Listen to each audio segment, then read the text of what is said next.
Windies দ্বীপে যেন আজ ঘূর্ণিঝড় রূপে আবির্ভাব হয়েছিলেন শেখ মাহেদী হাসান। তার স্পিন ঘূর্ণিতে কাবু করে ছাড়লেন একে একে 4 উইন্ডিজ ব্যাটারকে। বিজয় দিবসে দেশে ক্রিকেটে আসলো আরও একটি বিজয়। ভোরে সিরিজের প্রথম টি-20তে বাংলাদেশ 7 রানে হারিয়েছে উইন্ডিজকে। পাওয়ার হিটিংয়ে যারা কিনা গোটা বিশ্বের সেরা, তাদেরকে বাংলাদেশ টার্গেট দিয়েছিল মাত্র 148 রান। তবে সেই রান ডিফেন্স করে যে উইন্ডিজের বিপক্ষে যেতে যায়, সেটাই যেন করে দেখালেন বাংলাদেশি বোলাররা। শুরুতেই তাসকিনের ম্যাজিক জানান দেয় সেন্ট ভিনসেন্টে কিছু একটা হতে যাচ্ছে আজ। তাসকিন ম্যাজিকের পরেই উইন্ডিজ ব্যাটারদেরকে চেপে ধরেন ম্যাচ জয়ের নায়ক শেখ মাহেদী হাসান। তার স্পিন বিষে পুরে ছাই একে একে 4 উইন্ডিজ ব্যাটারের উইকেট।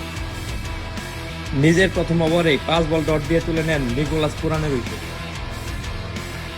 তবে আগ্রাসী ব্যাটিংয়ে তানজিম সাকিবের এক ওভারে 22 রান তুলে ফেলে সেইজার চার্লস। এই দুই ব্যাটার ভয়ঙ্কর হয়ে ওঠার আগে ক্যাপ্টেন লিটন চালেন আবারও সেই শেখ মাহেদীর চাল। আক্রমণে সেই মাহেদী হাতে ফেলে তুলে নেন জনসন চার্লসের উইকেট। এখানেই থামেনি মাহেদী শো, নিজের 3 নম্বর ওভারে করলেন জোড়া উইকেট শিকার। এবার তিনি এক ওভারে ফেরান রস্টন চেজ ও ফ্লেচারকে।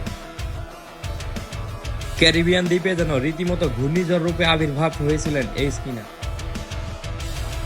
3 ওভারে মাত্র 9 রান খরচায় শিকার করেন 4 উইকেট।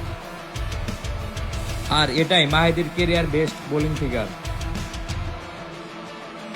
সব মিলিয়ে 4 ওভারে মাহেদীর শিকার 4 উইকেট, ডট দিয়েছেন 15টা, আর রান খরচা করেছেন মোটে 13।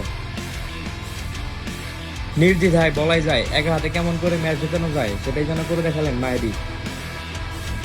ব্যাট হাতে 25 রান আর বল হাতে শিকার করেন 4 উইকেট। মাহেদীর আগে দেশের হয়ে এমন কীর্তি রয়েছে কেবল সাকিব আল হাসান এবং মাশরাফি বিন মুর্তজার। ব্যাট হাতে 25 রান এবং বল হাতে 4 উইকেট শিকার করে এদিন ম্যাচ সেরা নির্বাচিত হয়েছেন ওই মাহেদী।